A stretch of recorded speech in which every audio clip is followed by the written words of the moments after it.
যে ধানের শীষে যেমন সিলটা দিবেন 12 তারিখে, একই সাথে আপনাকে যে দ্বিতীয় ব্যালট পেপারটি দিবে হ্যাঁ এবং না, সেখানে হায়ের পক্ষে দয়া করে আপনারা রায় দিবেন।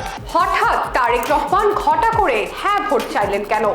জাতীয় সংসদ নির্বাচন আর গণভোট একই দিনে। সরকার না ভোটের অপশন রেখেও নিজেই হ্যাঁ ভোটের পক্ষে সক্রিয় প্রচারণা চালাচ্ছে। জুলাই সনদে স্বাক্ষর না করেও এনসিপি জামায়াত জোটে গিয়ে হ্যাঁ ভোট চাচ্ছে। বিএনপি চুপ করেই ছিল, কারণ স্বাক্ষর করলেও জুলাই সনদের অনেকগুলো জায়গায় দ্বিমত পোষণ করেছেন তারা।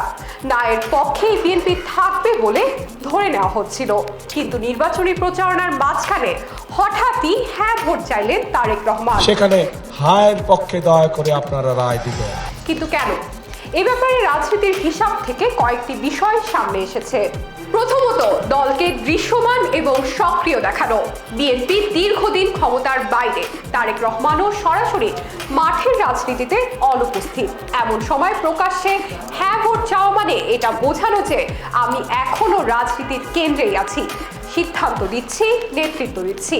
দ্বিতীয়ত, ভোটের প্রশ্নকে রাজনৈতিক বার্তায় রূপ দেওয়া। সরকার হ্যাঁ ভোটের পক্ষে অবস্থান নেওয়ায় তারেক রহমান সরকারের সিদ্ধান্তের প্রতি সম্মতি জানিয়ে রেখেছেন যেন জাতীয় সংসদ নির্বাচন বাধাগ্রস্ত না হয়। তৃতীয়ত, কর্মী সমর্থকদের মনোবল চাঙ্গা করা। বিএনপির বড় সমস্যা ছিল সংশয়, ঘটা করে হ্যাঁ ভোটের পক্ষে বলে কর্মীদের উজ্জীবিত করা। গোড়ার কাজে ইনশাল্লাহ আগামী মাসের 13 তারিখ থেকে আমরা কাজে হাত দিব। চতুর্থত, আন্তর্জাতিক এবং মধ্যবিত্ত শ্রোতাদের জন্য সংকেত। তারেক রহমান এখন শুধু দলীয় নেতাদের মধ্যেই কথা বলেন না, বরং নিজেকে একজন পরিপক্ক রাজনীতিবিদ হিসাবে জাতীয় এবং আন্তর্জাতিক স্তরে উপনীত করার চেষ্টা করছেন তিনি। হ্যাঁ ভোট চাওয়ায় তিনি প্রক্রিয়াটিকে পুরোপুরি অস্বীকার করছেন না, বরং নিজের শর্তে অংশ নিতে চান। পঞ্চমত, না ভোটের সম্ভাব্য ঝুঁকি এড়ানো। খোলাখুলি না ভোটের মানে সরাসরি সংঘাতের ভাষা। হ্যাঁ বললে চাপ কমে, দায় কমে যায় এবং ভবিষ্যতে ইউটার্ন নেওয়ার জায়গা থাকে। রাজনীতিতে যা খুবই দরকারি।